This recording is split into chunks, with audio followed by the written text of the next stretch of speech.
Hermanos, Dios bendiga. Bienvenidos a un segmento más de meditación y Befi, nuevas fuerzas en Dios, porque los que esperan en Jehová nuevas fuerzas tendrán.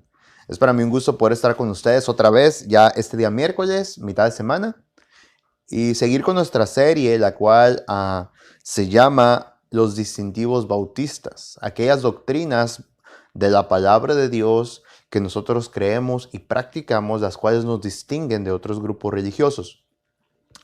Y el día de hoy quiero que miramos lo que los bautistas creemos que es la labor de la iglesia local.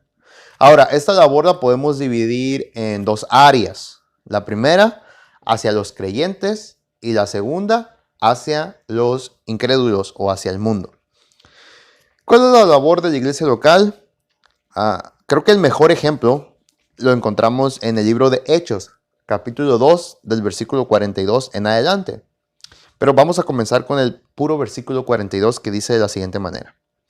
Y perseveraban en la doctrina de los apóstoles, en la comunión unos con otros, en el partimiento del pan y en las oraciones. Este versículo muy probablemente o muy ciertamente encierra lo que una iglesia local debe de ser. En primer lugar, nos dice que perseveraban en estas áreas. ¿Qué es perseverar? Es mantenerse, es permanecer, es no dudar, sino continuar. Eso es perseverar. A pesar de las dificultades, a pesar de las cosas difíciles, a pesar de los pesares, permanecer, perseverar. ¿En qué perseveraban? Número uno, perseveraban en la doctrina. Doctrina es un sinónimo de enseñanza. Y ellos perseveraban en la enseñanza que recibían de los apóstoles. ¿Y de quiénes lo recibían los apóstoles? ¿O de quién lo habían recibido los apóstoles? De nuestro Señor Jesucristo. Por lo tanto, la doctrina que ellos seguían es la doctrina de Dios. Y esa enseñanza es la que ellos plasmaron en la palabra de Dios. Es la palabra inspirada por Dios. Y la iglesia debe de perseverar en la palabra de Dios, en la enseñanza, en la doctrina de la palabra de Dios. Hoy por hoy hay muchas doctrinas llamadas cristianas, las cuales son en parte basadas en la palabra de Dios. Algunas no tienen ningún fundamento bíblico, pero sin embargo muchas iglesias las están siguiendo. Nosotros debemos de perseverar en la doctrina bíblica, en lo que está en la palabra de Dios. También dice que la iglesia perseveraba en la comunión unos con otros. Tenían compañerismo, hablaban entre ellos, platicaban entre ellos. No solo eso, sino que miraremos más adelante cómo ellos se ayudaban unos a otros. ¿Cómo es importante un compañerismo, pero un buen compañerismo? No solamente hablar de política, no solamente hablar de series, no solamente hablar de películas, sino hablar de cosas espirituales. Creo que podemos mejorar esto. Hablar de cosas espirituales únicamente. ¿Cómo nos hace falta? ¿Cómo necesitamos un compañerismo cristiano verdadero? En todas las esferas o en todos los sectores de nuestra iglesia. No solo los jóvenes, también los adultos, los padres, las hermanas.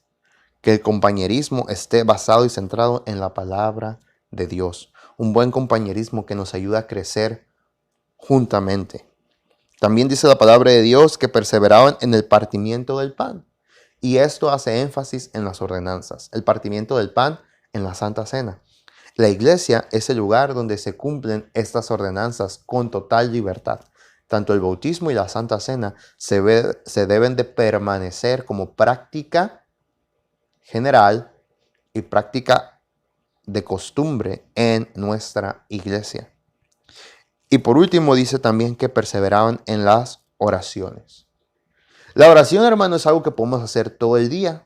Es algo que podemos hacer en cualquier lugar, a cualquier hora. Pero la iglesia provee de ciertos momentos específicos en los que todos podemos reunirnos y orar juntos. Por ejemplo, los varones tienen su reunión de oración los sábados en la mañana. Usted ha puesto y propuesto en su corazón el deseo, el anhelo, la decisión, la necesidad de estar aquí el sábado en la mañana. Las hermanas se juntan los martes en la mañana. ¿Usted asiste al grupo de oración los martes en la mañana?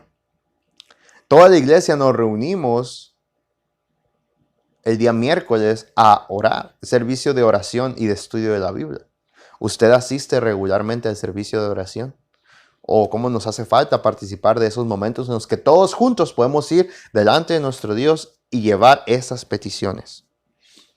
Otras características también de la iglesia, su ministerio o lo que hace con los creyentes, nos la sigue diciendo en los versículos más adelante. En el versículo 44 nos dice la palabra de Dios que compartían, todos los que habían creído estaban juntos y tenían en común todas las cosas. También nos dice la palabra de Dios en el versículo 44, 45 y 46 que ellos estaban unánimes, juntos, siempre, a tal grado de que si alguien tenía necesidad y otro hermano miraba este problema y decía, oh, yo tengo algo que puedo vender, yo tengo una propiedad que puedo vender, lo hacían para ayudar a sus hermanos. Hermano, ¿cómo hace falta eso? Ayudarnos entre nosotros. Sé que lo hacemos muchas veces, pero es algo que debe de ser una práctica constante en nuestras vidas. Ayudar y apoyar a nuestros hermanos. Dice también que alababan a Dios en el versículo 47. Si bien nosotros podemos alabar a Dios en muchos lugares, la iglesia es el lugar donde podemos alabar a Dios y tiene espacios determinados en cada programa, en cada servicio, en cada culto para la alabanza a Dios. No desperdiciemos y no dejemos o pasemos por alto la oportunidad que tenemos de alabar a Dios todos juntos como iglesia. En resumen, podemos mirar que los creyentes de la iglesia primitiva, la iglesia de Jerusalén, se ocupaban en dos aspectos en su relación con Dios y en su relación para con los hermanos.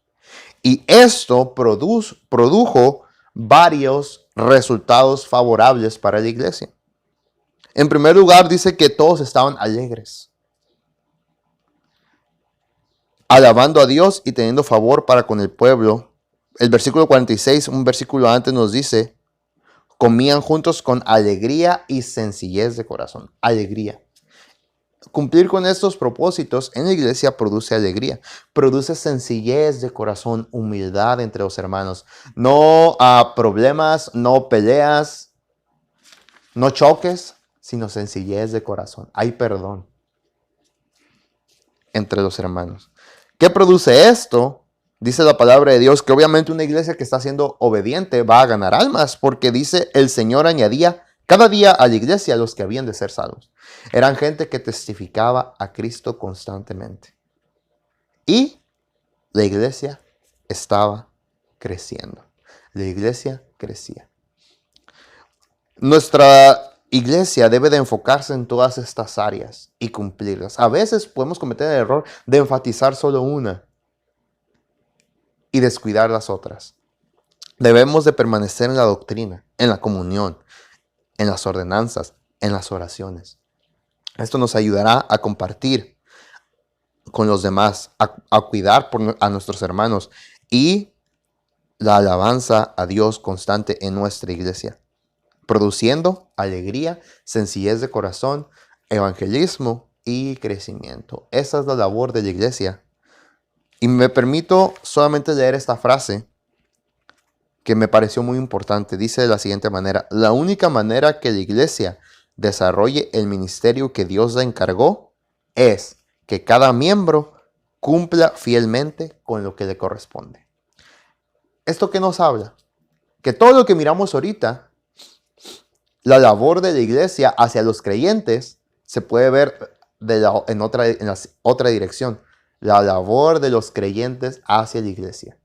No es nomás la iglesia que me puede ofrecer a mí, sino que es yo que estoy ofreciendo a mi iglesia, a mis hermanos, a mi Cristo. Yo que estoy dando, estoy cumpliendo con mi parte. La labor de la iglesia hacia los creyentes, es la labor de los creyentes hacia la iglesia. ¿Qué estamos haciendo? ¿Está usted, estoy yo cumpliendo con mi parte dentro de la iglesia local? Si no es así, pongamos diligencia en ello. Que Dios les bendiga.